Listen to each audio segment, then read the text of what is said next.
The morning sun glinted off the polished windows of Apex Defense Technologies as Maya Chen adjusted her simple cotton blouse and checked her reflection one final time. 34 years old, decorated Delta Force veteran, and according to her service record, one of the most lethal special operators to ever serve. None of that showed now as she walked toward the imposing glass building, knowing she was heading into what felt like enemy territory. The high-powered security consulting firm had specifically requested a specialist with hands-on experience, but Maya understood what awaited her inside. A room full of men who'd judge her civilian appearance, long before they'd discover what she was truly capable of. Before we jump back in, tell us where you're tuning in from, and if this story touches you, make sure you're subscribed, because tomorrow, I've saved something extra special for you. The receptionist gave Maya a practiced smile as she approached. The front desk. Welcome to Apex. Do you have an appointment? Maya Chen for Director Sullivan. 9 o'clock interview. The woman's smile faltered slightly as she looked Maya up and down, taking in her simple pants and modest blouse, a stark contrast to the tailored suits and tactical attire worn by most Apex employees. Of course. Please have a seat. Someone will be with you shortly. Maya settled into one of the sleek leather chairs in the waiting area, studying her surroundings with the same methodical precision she'd once used to assess hostile environments. The lobby was designed to impress, awards and military contracts displayed prominently, walls adorned with photos of stern-faced men in tactical gear or expensive suits. Not a single woman appeared in any of the images. After 15 minutes, a deliberate delay, Maya suspected, a young man in a crisp suit approached. Ms. Chen? This way, please. He led her through a maze of corridors where employees glanced up from their workstations, eyes lingering on her civilian clothes with barely concealed skepticism. Maya caught fragments of whispered conversations as she passed. That's the specialist. Doesn't look like she could handle a stapler, let alone a tactical situation. Sullivan must be desperate. The conference room contained 5 men seated around a polished table. Director James Sullivan, 50, ex-Marine, now head of operations, sat at the center, flanked by his leadership team. Their expressions ranged from disinterest to outright dismissal. Miss Chen, Sullivan said, not bothering to stand.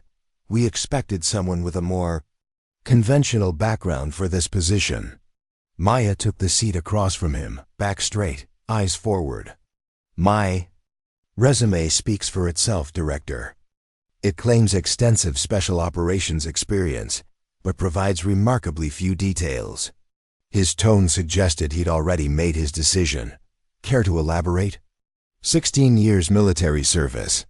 Specialized in hostage extraction, counterterrorism, operations, and high-risk protection details. Honorable discharge as a master sergeant. One of the men, Brad Winters according to his nameplate, VP of Field Operations, snorted. No offense, but you don't exactly look the part. What part would that be, Mr. Winters?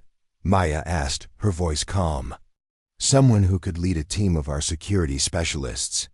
These are former Navy SEALs, Rangers, Force Recon, hardened operators who respect experience and capability. Sullivan leaned forward, his interest seemingly piqued by the potential conflict. Brad's got a point. Our clients expect a certain presence. They want security experts who look like they could handle a crisis. And what does a security expert look like, Director Sullivan? The question hung in the air. The men exchanged glances, their meaning clear without words. Not like you. Let's cut to the chase, said another man. Eric Donovan, Chief Technology Officer. Your resume lacks specifics about your military career. We need concrete examples of your tactical experience. Maya met his gaze. Most of my operations remain classified. Winters rolled his eyes. Convenient. Sullivan's expression hardened. Miss Chen, we're all cleared for top-secret information here. If you want this position, you'll need to be more forthcoming. I understand, sir. Maya knew this game, the deliberate undermining, the unstated assumption that she couldn't possibly have the experience claimed on her resume. She'd faced it throughout her military career, from basic training to her final operation.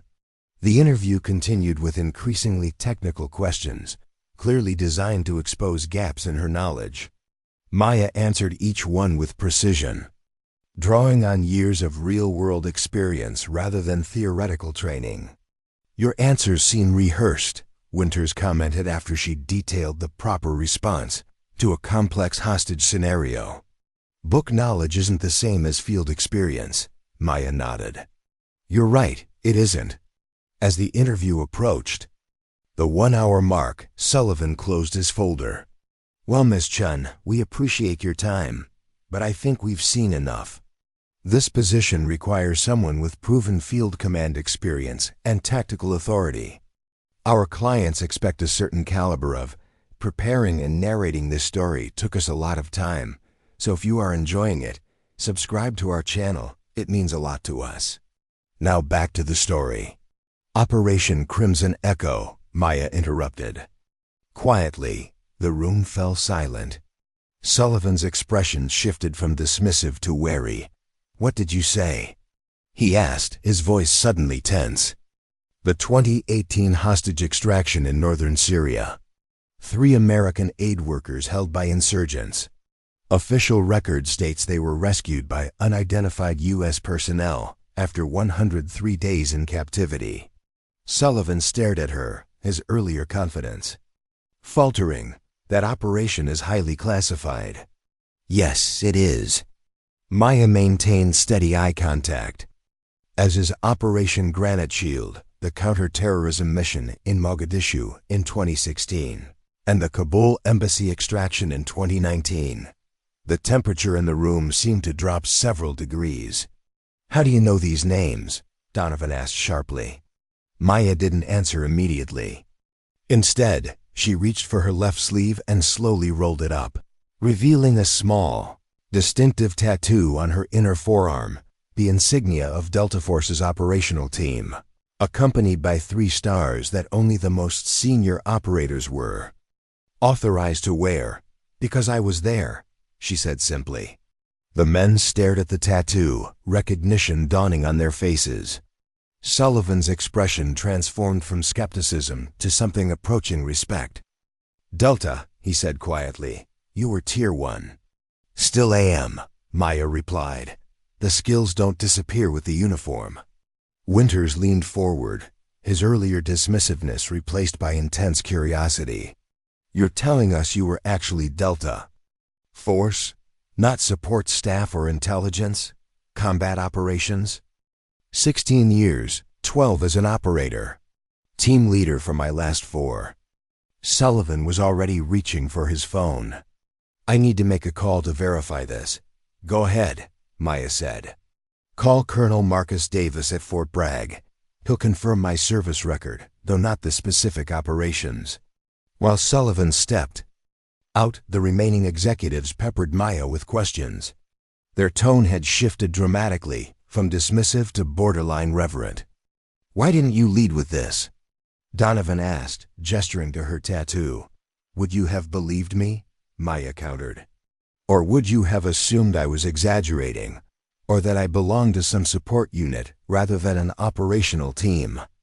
Before anyone could answer, the conference room door opened, and Sullivan returned. His entire demeanor had changed. "Ms. Chen," he said, extending his hand. "It appears we've underestimated you.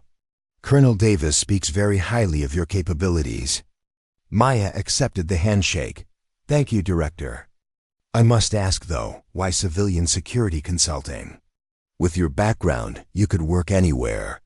"Because this is where I can make the biggest difference," Maya replied. "Your company protects aid workers, journalists, and corporate personnel in high-risk environments. That mission matters." Sullivan nodded thoughtfully. "Well, I think we've seen enough. The position is yours, if you want it. Director of Field Operations, overseeing our protection teams worldwide." "I appreciate the offer," Maya said. "But I didn't come here for that position," Sullivan frowned. I don't understand. I'm here for your job, Director Sullivan. Head of Global Security Operations. The room went silent again. Sullivan stared at her, then barked a short laugh. That's ambitious. That position isn't even open. It will be, Maya said calmly. Your board is dissatisfied with Apex's performance in emerging markets. You've lost 3 major contracts in Africa due to inadequate threat assessment. Protocols. Your Middle East operations are bleeding money because your teams are overstaffed and underutilized. And your company has failed to secure any significant contracts with female journalists or aid workers due to your all-male security teams. Sullivan's face reddened. How could you possibly know that? Because I do my homework, Director. Just like I did in the field. The tension in the room was palpable. After a long moment, Sullivan nodded slowly. Well, Ms. Chen, it seems you've prepared thoroughly for this meeting. But that position requires board approval, and I've already spoken with Chairwoman Elise Hamilton, Maya interrupted. She suggested this interview as a courtesy to you, to see if we could work together before she makes her final decision. Sullivan's expression flickered between shock, anger, and finally, resignation. I see. And when were you planning to mention this? I was hoping your interview process would reveal whether Apex was ready for the changes needed to remain competitive. The reception so far has been informative. Winters leaned toward Sullivan, speaking in a stage whisper. She can't be serious. Hamilton wouldn't replace you without. Actually, I would, came a voice from the doorway. Elise Hamilton to 60, imposing in a tailored suit, the majority shareholder of Apex Defense, stood watching the proceedings with thinly veiled amusement. Especially after what I've just witnessed. Sullivan stood quickly. Elise, this is highly irregular. If you had concerns about my leadership, I've had concerns for 18 months. James, Hamilton replied, entering the room fully. Our market share is declining, our approach is outdated, and our perspective is dangerously limited. She turned to Maya. Ms. Chen has spent the past month consulting with me on how to modernize our operations. Her assessment of our weaknesses was both painful and accurate. Maya remained seated, calm amid the chaos she'd created. This wasn't her first high-stakes operation, just the first in civilian clothes. Gentlemen, Hamilton continued, Ms. Chen will be taking over as head of Global Security Operations, effective immediately. Director Sullivan, you're welcome to stay on as an advisor during the transition, but that decision is hers. The men around the table sat in stunned silence as the reality of the situation dawned on them. Maya had outmaneuvered them completely, using their own assumptions against them. Hamilton nodded to Maya. I'll leave you to get acquainted with your new team. We have a board meeting at 3 to announce the changes. After Hamilton departed, Maya looked at the men who dismissed her an hour earlier and were now her subordinates. Sullivan's face was rigid with suppressed anger. Winters looked shell-shocked, and the others seemed to be rapidly recalculating their positions. Well, Maya said, standing up. Let's not waste time. I'll need complete access to all operational files, client contracts, and personnel records by end of day. Just like that? Sullivan asked, his voice tight. You walk in here in your civilian clothes with your hidden credentials and take over? Maya looked at him steadily. Director Sullivan, in my previous career, I learned that appearances can be deceiving. Sometimes the most unassuming person in the room is the most dangerous, or in this case, the most qualified. I hope we can work together effectively during this transition. Sullivan stared at her for a long moment, then nodded stiffly. I'll have my assistant prepare the files. As the men filed out, Winters paused at the door. For what it's worth, I apologize for my assumptions. Don't apologize, Maya replied. Do better. Starting tomorrow, we all will. Alone in the conference room, Maya took a moment to absorb what had just happened. The tattoo on her arm. Usually hidden, rarely acknowledged, had opened a door that would normally have remained firmly closed to someone who looked like her. But it wasn't the tattoo that had secured her position. It was her preparation, her strategic approach, and her willingness to let others underestimate her until the perfect moment. She'd learned that lesson in Delta Force, where being underestimated as a woman had initially been frustrating, but eventually became tactical advantage. Targets never expected the unassuming woman to be the threat until it was too late. Now, standing in the conference room of what was essentially her company, Maya allowed herself a brief smile. Phase 1 of the operation was complete. The real work was just beginning. That evening, Maya settled into her temporary office, Sullivan's former space, a monument to masculine military aesthetics with its dark leather, challenge coins, and tactical equipment displayed like trophies. Tomorrow she would begin making it her own, but tonight she needed to review the company's operations before meeting the broader team in the morning. As she examined the global deployment maps, security protocols, and contract specifications, Maya identified the same patterns she discussed with Hamilton: outdated tactics, rigid thinking, and a profound lack of diverse perspectives. Apex had been founded by former Special Forces operators who'd built the company in their own image, creating an echo chamber that reinforced their biases and limited their effectiveness. A knock at the door interrupted her assessment. Elise. Hamilton entered, carrying 2 cups of coffee. "Thought you might need this," she said, setting 1 cup on the desk. "First days can be challenging, even for someone with your background." Maya accepted the coffee with a nod of thanks. "I've had worse first days. At least no one's shooting at me." Hamilton smiled. "Not with bullets, anyway." She gestured to the chair across from the desk. "Mind if I sit? Please." Hamilton settled into the chair, studying Maya with shrewd eyes. "You handled Sullivan and his team perfectly. Let them underestimate you, then revealed just enough to establish authority without compromising your classified history." "Basic tactics," Maya replied. "Use the enemy's assumptions against them." "Enemy?" Hamilton raised an eyebrow. "I hope you don't view your new team that way." Figure of speech. "Old habits. Not so old, I think." Hamilton took a sip of her coffee. "I've read your unclassified file, Maya. 16 years in the most elite special operations unit in the military. Pioneering female operator in environments traditionally closed to women. Multiple combat deployments. What your file doesn't explain is why you left." Maya was silent for a moment, weighing how much to reveal. "The military gave me purpose. A mission. But eventually, I realized I was protecting American interests rather than American values. I wanted my skills to serve a different purpose. And that purpose is Apex. Apex has contracts with every major humanitarian organization operating in conflict zones. You protect journalists documenting war crimes, medical teams serving vulnerable populations, and aid workers delivering critical supplies. That matters." Hamilton nodded. "It does.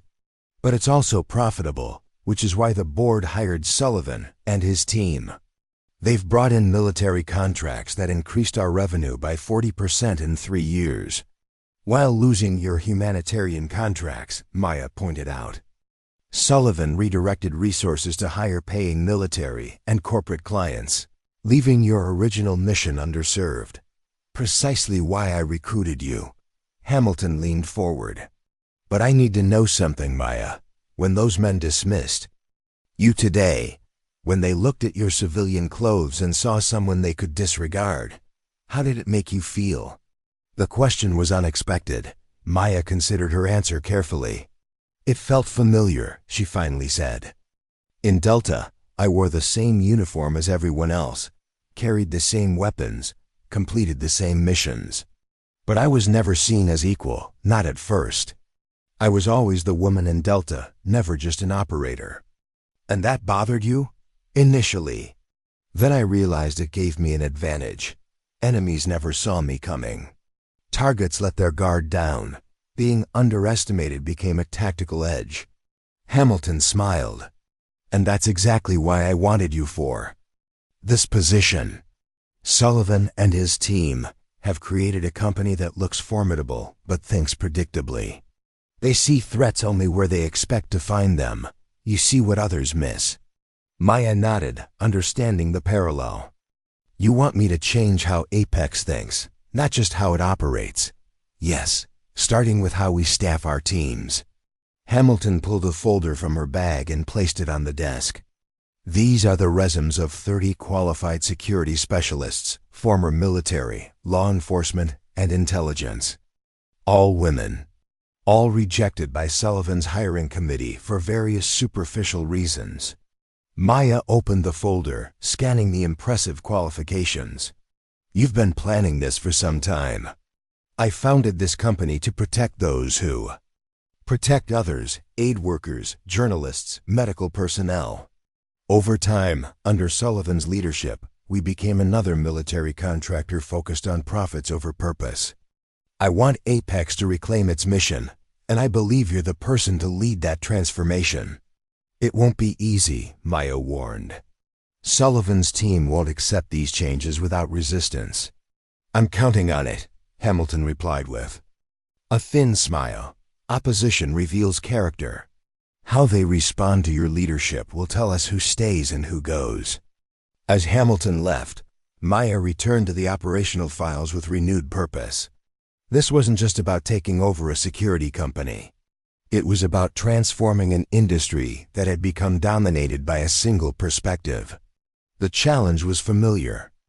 Just like in Delta Force, she would need to prove herself repeatedly, exceed every standard, and change perceptions through undeniable competence. By midnight, she had outlined her initial strategy. Phase 1, comprehensive assessment of all current operations.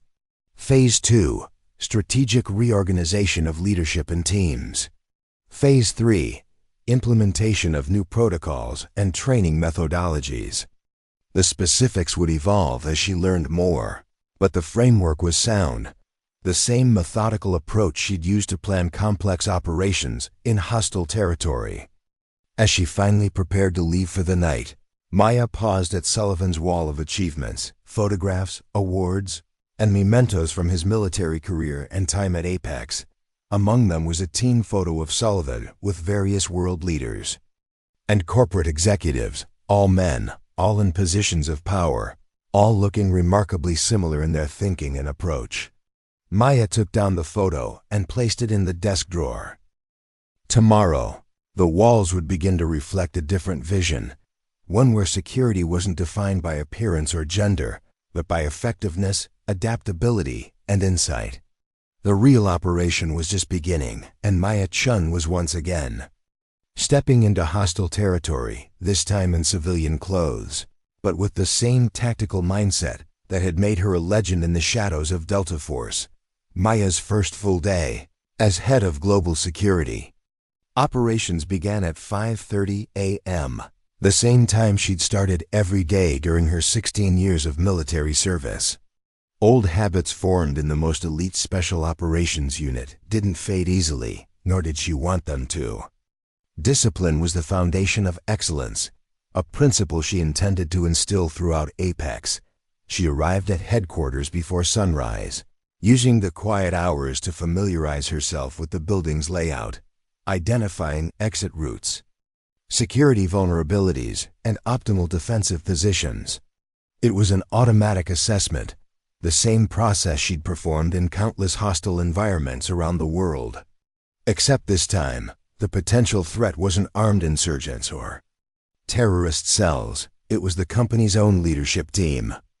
By 7 a.m., Maya had claimed a small conference room as her command center, avoiding Sullivan's ostentatious office with its military memorabilia and excessive furniture. She arranged the space with military precision, operational maps on one wall, personnel files on another, and a whiteboard filled with her initial organizational assessment. When Hamilton arrived at 7:30, she found Maya surrounded by documents, 3 computer screens displaying different operational data, and a clear action plan already taking shape. "You've been busy," Hamilton observed, surveying the transformed space. "First 24 hours are critical in any new environment," Maya replied without looking up from her computer. "Establish presence, assess resources, identify priorities." "And what have you identified?" Maya stood and gestured to the whiteboard where she'd outlined her findings in precise methodical detail. 3 critical vulnerabilities. First, operational structure, top-heavy with redundant management positions and insufficient field personnel. Second, threat assessment protocols, outdated and overly reliant on conventional thinking. Third, team composition, homogeneous backgrounds, leading to predictable tactics and blind spots. Hamilton studied the assessment, nodding slowly. "Solutions?" "Phase 1 begins today," Maya said, pointing to a timeline she'd created. "Leadership restructuring, starting with individual assessments of Sullivan's executive team. Some can adapt, some can't. I need to know which is which." "And how will you determine that?" Maya's expression remained neutral, but her eyes held the focused intensity that had made her legendary among those few who knew her true military record. "By challenging their assumptions and observing their responses. Those who can accept new perspectives will stay. Those who can't will be reassigned or removed. Sullivan won't go quietly," Hamilton warned. "I'm counting on it." At precisely 8:30 a.m., Maya called her first executive meeting. Sullivan arrived last, deliberately 7 minutes late, a small power play that Maya noted but didn't acknowledge. He took his usual seat at the head of the table, only to find Maya already occupying it. "You're in my chair," he said, his tone carefully controlled but edged with resentment. "There's an open seat," Maya replied, gesturing to the empty chair, farthest from her position. Sullivan glanced around the table, assessing the situation. The other executives watched carefully, their loyalties divided, their expressions guarded. After a tense moment, Sullivan took a different seat, not the one Maya had indicated, but not challenging her position either. A small victory in the silent power struggle. "Gentlemen," Maya began, her voice calm but authoritative. "Yesterday, I reviewed Apex's complete operational structure, client contracts, and deployment protocols. Today, we begin implementing changes." She distributed tablets containing her assessment and recommendations. The executives' expressions ranged from shock to outrage as they reviewed her proposed restructuring. "This is radical," Winters said, looking up from his tablet. "You're suggesting we eliminate entire divisions and reassign top personnel." "I'm eliminating redundancy and reallocating resources to priority areas," Maya corrected. "Our VIP protection unit has twice the necessary management, oversight, while our humanitarian security teams are understaffed by 40%. That changes today." Sullivan leaned forward. "Those VIP contracts represent 60% of our revenue. The humanitarian work is important for our image, but it doesn't pay the bills." "Actually, it does," Maya countered, pulling up financial projections on the main screen. "Our humanitarian contracts operate at a 22% margin compared to 18% for VIP protection. The difference is scale. We've underinvested in the more profitable sector because it doesn't come with the same prestige as protecting celebrities and executives." The data was irrefutable, displayed in clear graphics that contrasted Sullivan's operational priorities with actual profit margins. The room fell silent as the executives absorbed the information. "Furthermore," Maya continued, "our reputation in the humanitarian sector creates pipeline opportunities for corporate contracts. 3 of our largest corporate clients came through recommendations from aid organizations we protected. By neglecting that sector, we're cutting off our most effective business development channel." The strategic assessment was flawless, combining financial analysis with operational insight in a way that even Sullivan couldn't dismiss. His face tightened as he realized Maya had outmaneuvered him on his own territory. "And how do you propose we implement these changes?" he asked, his tone carefully neutral. "Immediately," Maya replied. "Starting with leadership assignments." She displayed a new organizational chart on the screen. Several executives gasped as they saw their positions eliminated or dramatically altered. "Miss Chen," Sullivan said, struggling to maintain his composure, "these changes will disrupt ongoing operations and potentially compromise client security. I strongly recommend a phased approach over several months. Your concern is noted," Maya said. "But our current structure is already compromising client security through inefficient resource allocation and outdated protocols. The greater risk is maintaining the status quo." She turned to the room at large. "Each of you has until 5 p.m. today to accept your new position or submit your resignation. There is no third option." The executives exchanged glances, the atmosphere charged with tension. Maya had effectively detonated a bomb in the company's leadership structure, and now she waited calmly to see who would survive the blast. "This is insane," Winters finally said, standing abruptly. "You can't possibly expect us to completely reorganize our entire operation overnight based on your assessment after one day." Maya met his gaze evenly. "In my previous role, Mr. Winters, I often had less than 5 minutes to assess unfamiliar environments, identify threats, and implement action plans with lives at stake. Compared to that, reorganizing a security company with a full day's preparation seems quite reasonable." "This isn't a combat zone," Sullivan interjected. "Isn't it?" Maya asked, her voice quiet but intense. "Our teams operate in active conflict areas protecting vulnerable clients. Every decision we make impacts their safety. The only difference is that we're not the ones in immediate danger. They are. That distance has made this company complacent." She stood, signaling the end of the meeting. "5 p.m., your decisions. Dismissed." As the executives filed out, Sullivan remained seated. When the room had emptied, he spoke in a carefully measured tone. "You've made powerful enemies today." "I've had powerful enemies before," Maya replied simply. "Some carried weapons. Some wore suits.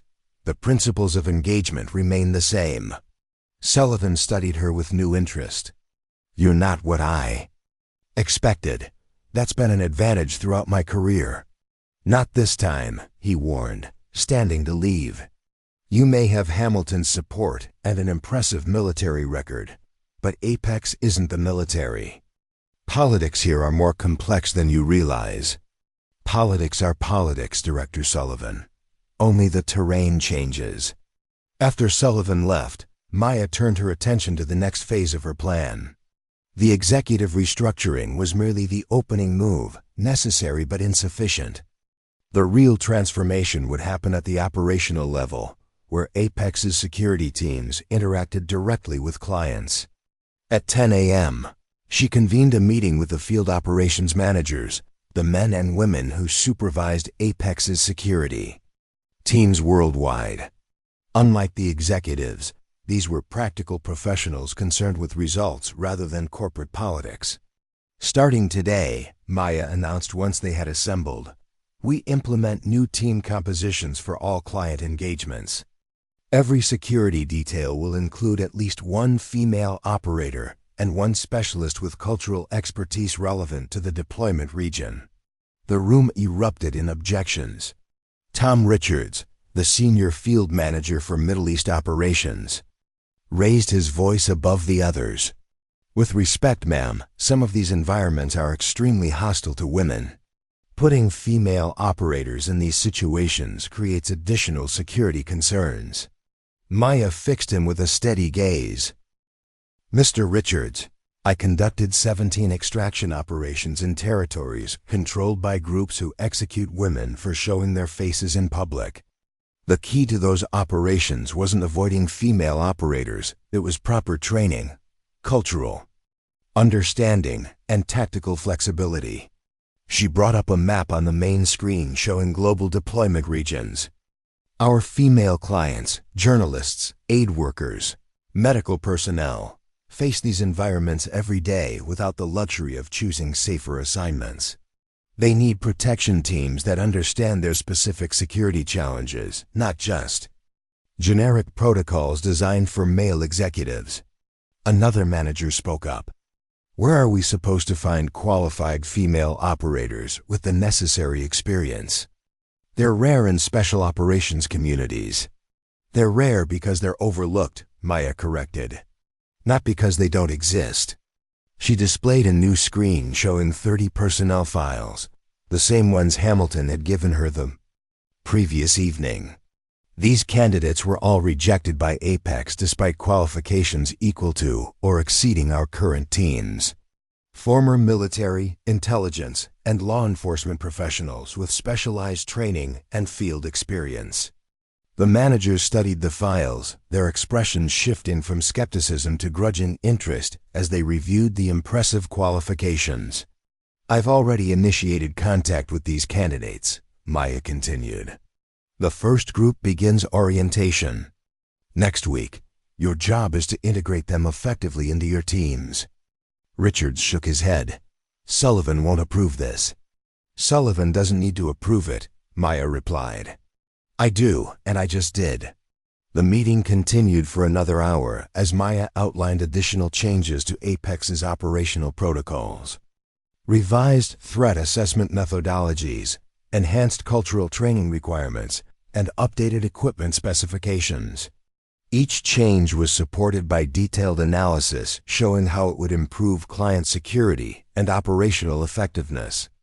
By the time the field managers departed, their initial resistance had largely transformed into cautious acceptance. Maya had presented her case with irrefutable logic and demonstrated a depth of operational knowledge that earned their professional respect, if not yet their personal loyalty.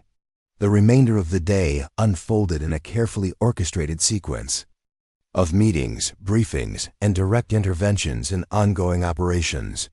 Maya inserted herself into every aspect of Apex's security apparatus, absorbing information, issuing directives, and establishing her authority through sheer competence rather than positional power. At 4:55 p.m., her assistant, a sharp-eyed former intelligence analyst, Maya had promoted from the research department, delivered a stack of responses from the executive team. Of the 12 executives affected by the reorganization, 9 had accepted their new positions, 2 had resigned, and 1 remained undecided, Sullivan himself. At precisely 5 p.m., Sullivan entered Maya's temporary office without knocking. He placed a folder on her desk and remained standing, his posture rigid with contained anger. My response, he said simply. Maya opened the folder and read his letter. Sullivan had neither accepted the diminished role she'd offered nor resigned. Instead, he'd outlined a counterproposal. He would retain his title and authority over military and VIP contracts while ceding control of humanitarian operations to Maya. She closed the folder and looked up at him. This isn't a negotiation. Director Sullivan.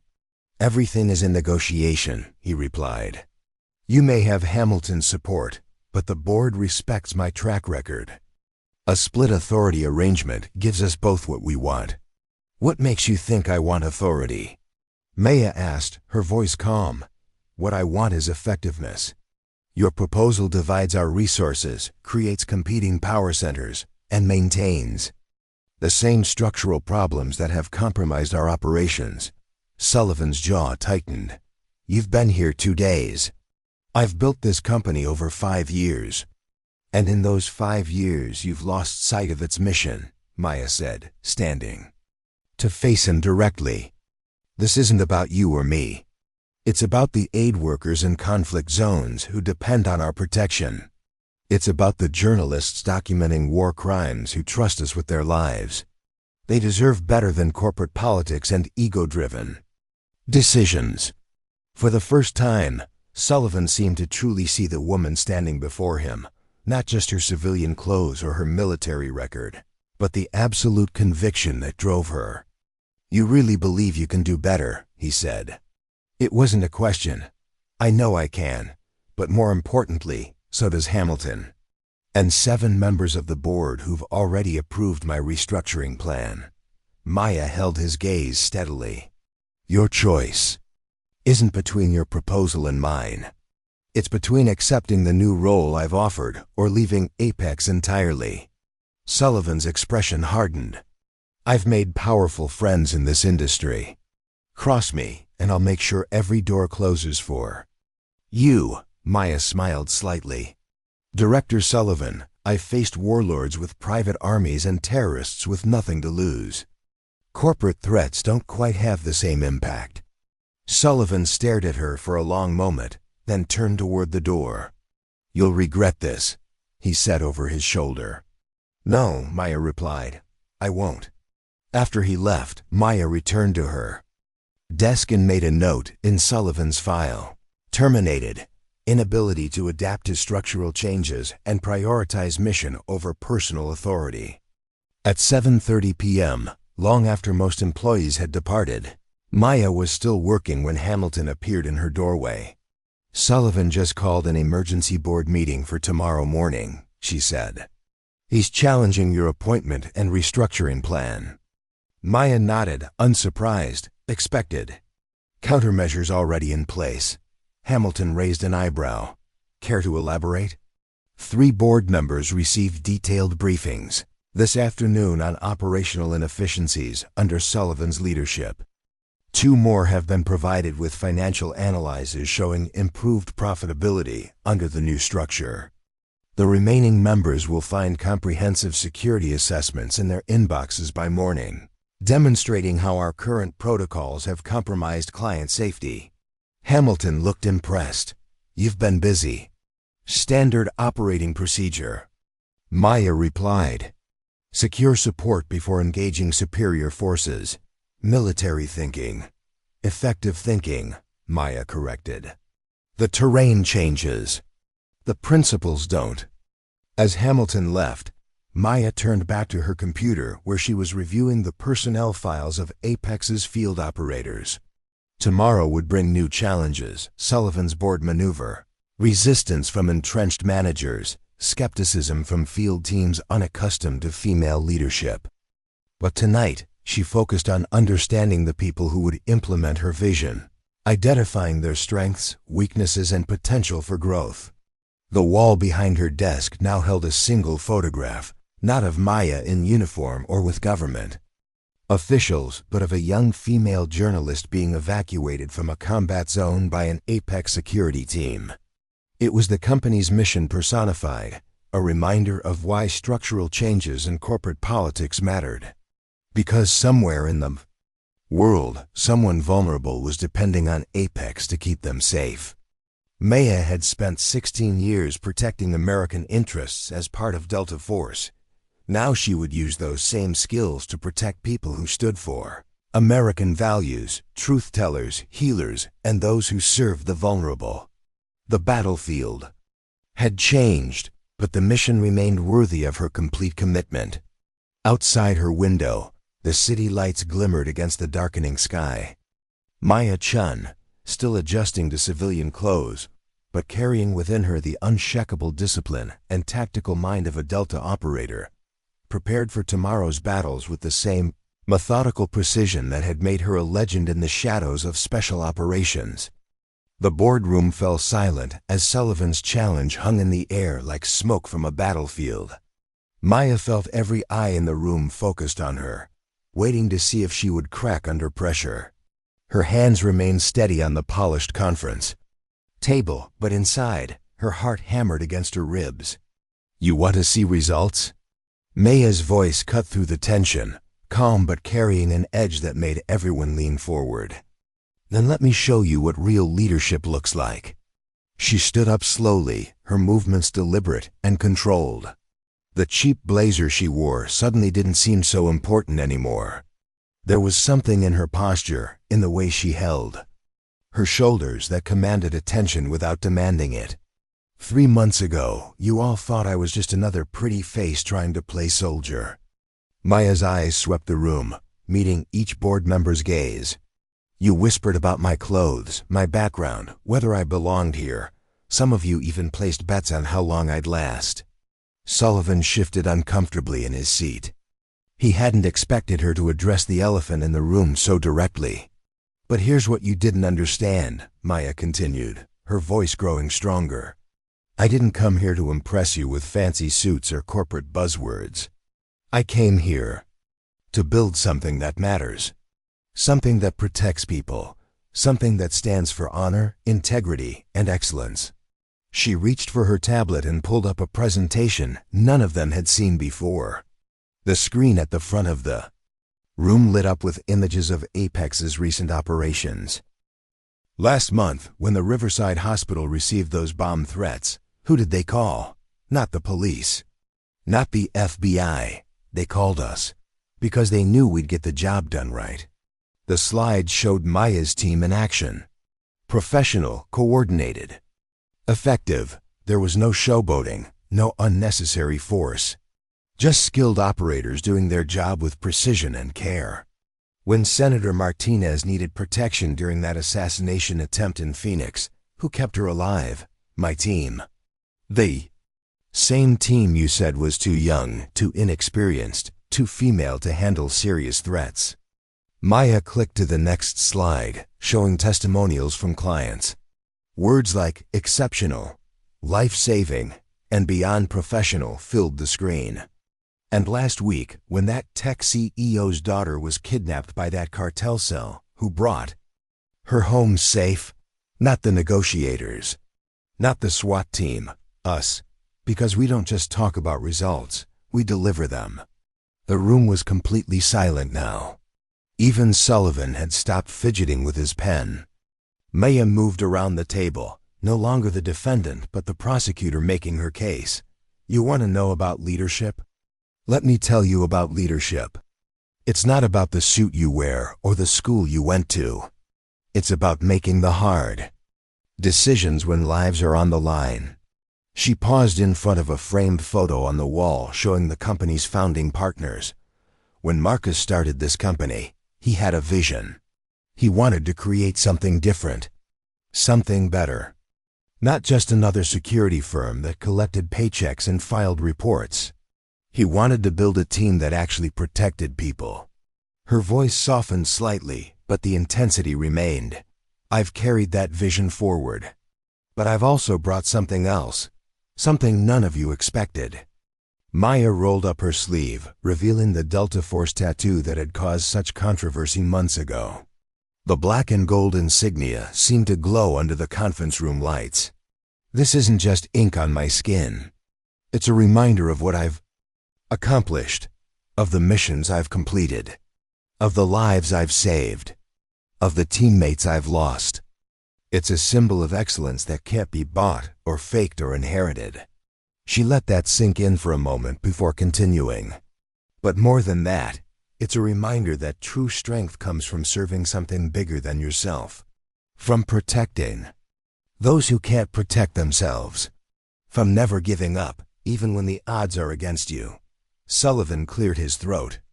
Maya, I'm not questioning your military service. I'm questioning whether you can run a business. Maya smiled, but it wasn't a friendly smile. It was the kind of smile that said she'd been waiting for this moment. You're right to question that, Sullivan. Because running a business is exactly what I've been doing. She clicked to the next slide, showing financial projections. Revenue is up 47% since I took over. Client retention is at 93%. We've landed 6 new contracts this quarter alone. The numbers were impressive, but Maya wasn't finished. But here's what's really important. Employee satisfaction is at an all-time high. Turnover is down 60%. Our team members actually want to come to work because they believe in what we're doing. She clicked again, showing internal surveys and feedback. When people feel valued, when they feel like they're part of something meaningful, they perform better. They care more. They give everything they have. Maya walked back to her seat but didn't sit down. You see, Sullivan, you've been thinking about this all wrong. You think leadership is about intimidation, about making people afraid to disagree with you, about ruling through fear and politics. She leaned forward, her hands flat on the table. But real leadership is about inspiration. It's about showing people what's possible when they work together. It's about earning respect, not demanding it. The tension in the room was palpable. Several board members exchanged glances, clearly uncomfortable with the direction the conversation was taking. Maya sensed the shift and pressed her advantage. 3 weeks ago, we had a situation that perfectly illustrates the difference between old-school management and actual leadership. She pulled up a new set of slides showing an incident report. One of our junior analysts, Sarah Kim, came to me with concerns about a security protocol that wasn't being followed properly. In the old system, she would have been told to mind her own business, to follow orders without question. Maya clicked to the next slide, showing a timeline of events. Instead, I listened to her. I investigated her concerns. And I discovered she was right. The protocol had a serious flaw that could have compromised client safety. She paused, letting the weight of that statement settle. Because I listened to Sarah, because I treated her input as valuable, we were able to fix the problem before anyone got hurt. That's the kind of culture I'm building here, one where every voice matters, where good ideas can come from anywhere. Sullivan was beginning to look uncomfortable. That's all well and good, Maya, but the board is concerned about your unconventional methods. Maya's eyes flashed with something dangerous. Unconventional methods? You mean like actually caring about our employees? Like treating our clients with respect? Like maintaining the highest standards of professionalism? She walked over to the window, looking out at the city below. Or do you mean like not tolerating the kind of behavior that was destroying this company from the inside? The room went dead silent. Maya turned back to face them, and now there was steel in her voice. Let me be very clear about something. I know about the kickbacks. I know about the corners that were being cut. I know about the clients who were being overcharged for substandard service. And I know about the employees who were being harassed, discriminated against, and pushed out because they didn't fit the old boys club mentality. Sullivan's face went pale. I don't know what you're implying, but I'm not implying anything, Maya cut him off. I'm stating facts, facts that I've documented, facts that I've reported to the appropriate authorities, facts that are about to become very public if certain people don't start taking responsibility for their actions. She walked back to her seat, her movements predatory now. You see, Sullivan, while you've been focused on trying to undermine me, I've been focused on cleaning up the mess you left behind. The contracts that were about to be canceled because of poor performance, I saved them. The employees who were about to quit because of toxic management, I retained them. The reputation that was about to be destroyed because of ethical violations, I rebuilt it. Maya sat down, her posture relaxed but her eyes still sharp. So when you question my leadership, what you're really questioning is your own. Because the results speak for themselves. She clicked to a final slide showing a comprehensive performance review. Client satisfaction, up 38%. Employee retention, up 62%. Safety record, perfect. Ethical compliance, 100%. Revenue growth, 47%. The numbers were undeniable. Even Sullivan couldn't argue with them. But here's what's most important, Maya continued, her voice softening again. We're not just a security company anymore. We're a team. A family. People who believe in each other and in the mission we're here to serve. She stood up once more, this time moving to the front of the room. Every morning, I wake up knowing that the work we do matters, that the people we protect go home safe to their families because of what we do. That's not something you can measure in quarterly reports or profit margins. Maya looked around the room, meeting each person's eyes. That's the kind of leadership I bring to this company. Not because I wear expensive suits or went to the right schools, but because I understand what it means to serve, to sacrifice, to put the mission above personal gain. She paused, letting her words sink in. And because I know that the strength of a team isn't measured by the power of its leader. It's measured by the commitment of its members, by their willingness to support each other, by their shared belief in something greater than themselves. The room was so quiet you could hear the air conditioning humming. Maya walked back to her seat, but she didn't sit down. She stood behind her chair, her hands resting on the back of it. So here's my challenge to all of you, she said, her voice carrying the authority of someone who had commanded soldiers in combat. Stop thinking about what's best for your own interests. Start thinking about what's best for this company, for our employees, for our clients, for the people who depend on us to keep them safe. She straightened up, her full height making her seem to tower over the seated board members. Because if you can't do that, if you can't put the mission first, then maybe you're the ones who don't belong here. The challenge was clear. Maya wasn't just defending her position anymore. She was taking control of the narrative, of the company, of the future they were all building together. Sullivan tried one last time. Maya, I think you're being overly dramatic. This is just business. Maya's response was quiet, but devastating. No, Sullivan, this is leadership. And that's something you clearly don't understand.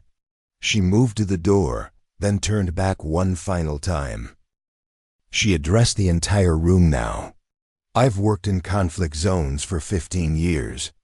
I've been protected by military units, private contractors, and local forces. Never have I felt as secure, as respected, or as understood as I did with your team. The changes you've made aren't just good business. They're saving lives on both sides of the security equation. After Dr. Okafor concluded her remarks and departed for another commitment, the meeting progressed to operational and financial reports. One by one, department heads presented their results, each showing remarkable improvements over previous quarters. When it came time for Sarah Kim's briefing on the Special Operations Division, she displayed a map showing Apex's current deployments. Worldwide, we're now operating in 27 countries, up from 18 last year. Our humanitarian security contracts have increased by 84%, while maintaining a perfect safety record for both our personnel and our clients. She clicked to the next slide, showing a comparison between Apex's approach and traditional security models. Our integrated teams consistently outperform conventional security details in complex cultural environments. The Kabul operation is just one example. We've seen similar results in Yemen, Sudan, and Myanmar. Sarah advanced to a slide showing personnel statistics. Recruitment and retention have both improved dramatically. Applications are up 200% year over year, with particularly strong growth among candidates from non-traditional backgrounds. More importantly, our retention rate has increased from 68% to 94% since implementing the new operational culture. The presentation continued with detailed analyses of specific operations, training protocols, and future initiatives. Throughout, the evidence was clear. Maya's vision wasn't just working. It was revolutionizing how security services operated in the most challenging environments on Earth. As the meeting concluded, Board Chairman Victor Harrington, once Sullivan's strongest ally and Maya's most skeptical critic, asked for the floor. I'd like to address something directly, he said, his voice carrying the weight of his 30 years in the security industry. When Ms. Chun first proposed these changes, I was among those who doubted their viability. I believed that security was security, that gender, background, and perspective were irrelevant to effectiveness.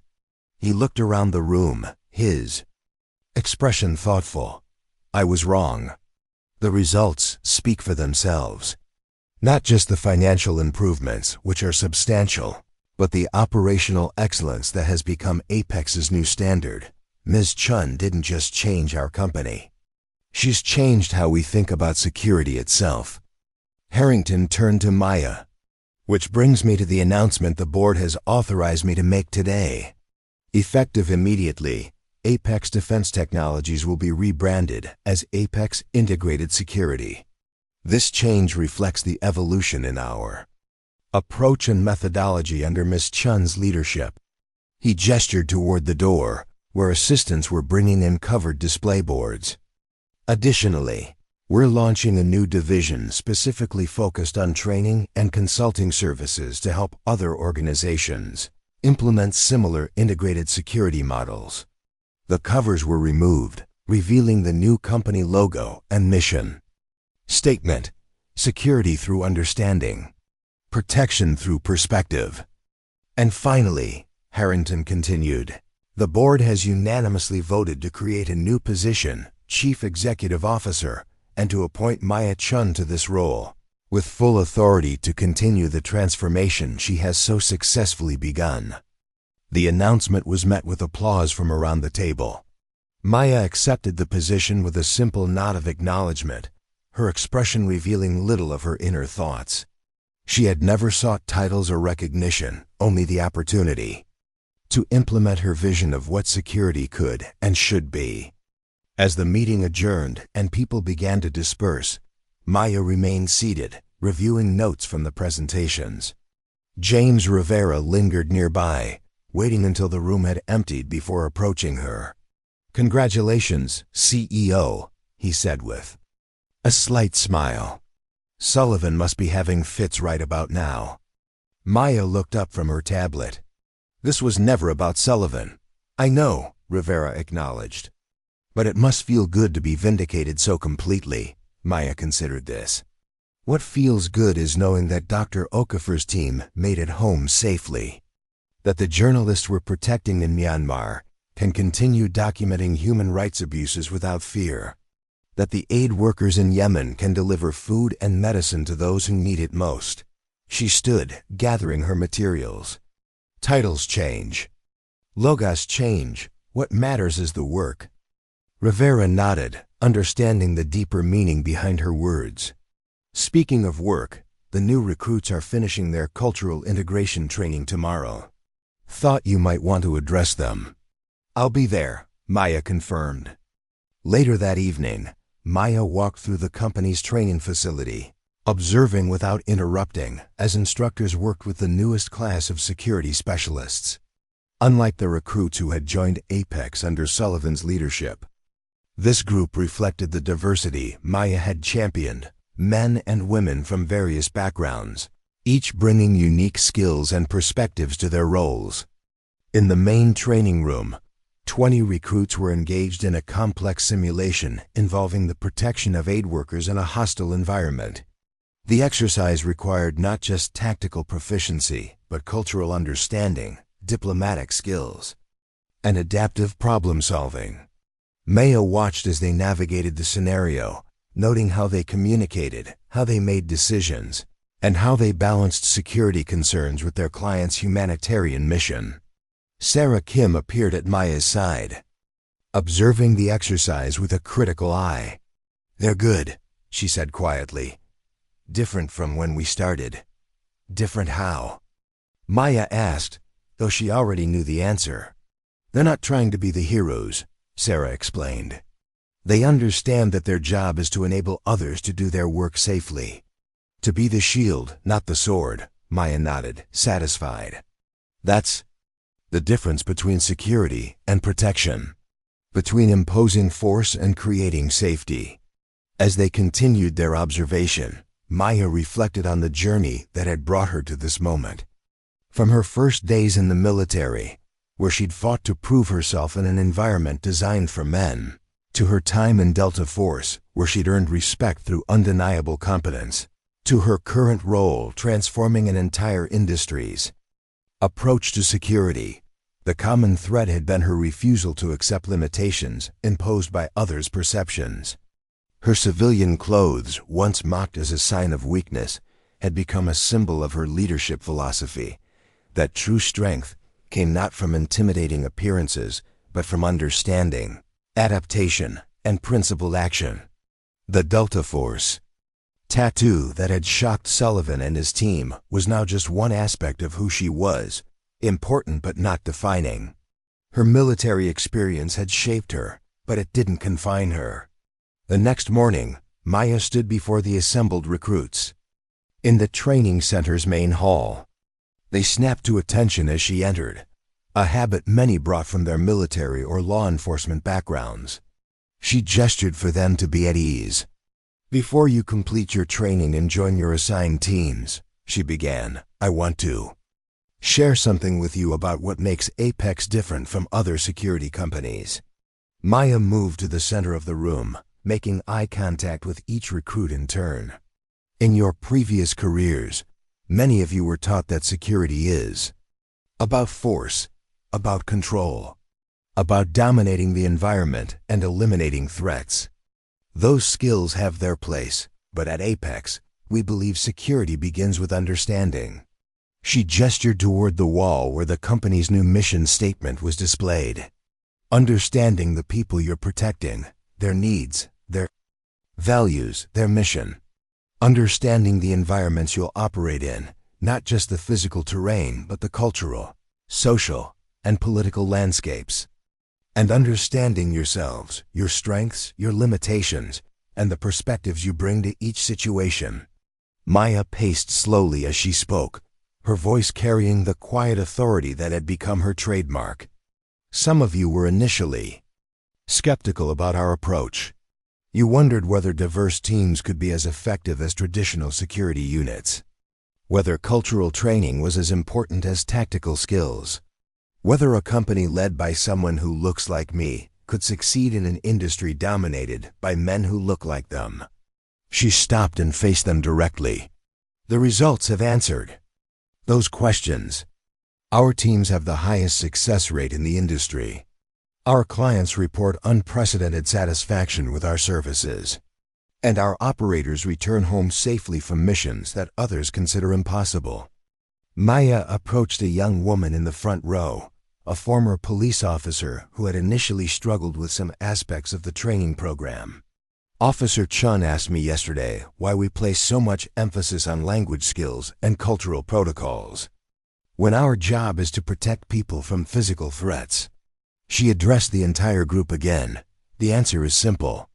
In our work, the most dangerous threats often arise from misunderstanding, from cultural miscommunication, from failing to recognize the difference between actual hostility and unfamiliar customs. By understanding the environments we operate in, we prevent conflicts before they require tactical responses." Maya moved back to the center of the room. "Tomorrow, you'll receive your team assignments and deployment orders. Some of you will protect journalists documenting conflicts that the world needs to see. Others will safeguard medical personnel bringing care to those who need it most. Still others will ensure that aid reaches communities cut off from the resources they need to survive." Her voice grew more intense, though she never needed to raise it to command attention. "These missions matter. The people you protect are doing vital work in the world's most dangerous places. Your job isn't just to keep them alive, it's to enable their mission, to create the conditions where they can succeed." Maya concluded with a simple statement that captured the essence of everything she had built at Apex. "In Delta Force, I learned that the most effective operator isn't the strongest or the fastest or the most heavily armed. It's the one who sees clearly, adapts quickly, and remains focused on the mission above all else. That's what I expect from each of you, not perfection, not heroics. Just clear vision, adaptive thinking, and unwavering commitment to those who depend on you." As the recruits dispersed to their final training exercises, Maya stood with Sarah and Rivera, watching the next generation of Apex security specialists prepare for their missions. "They're ready," Sarah observed. Maya nodded. "They are. And so are we." The transformation of Apex from a traditional security contractor to a pioneer of integrated protection services was now complete. The company Maya had inherited, with its rigid hierarchies and narrow perspectives, had evolved into something new and vital. Something that protected not just lives but values. Something worth building. Something worth believing in. And Maya Chen, once mocked for her civilian clothes until she revealed her Delta Force tattoo, had found a new mission worthy of her skills, her experience, and her unwavering commitment to protecting those who protected others. Up next, you've got 2 more standout stories right on your screen. If this one hit the mark, you won't want to pass these up. Just click and check them out. And don't forget to subscribe and turn on the notification bell so you don't miss any upload from U.S.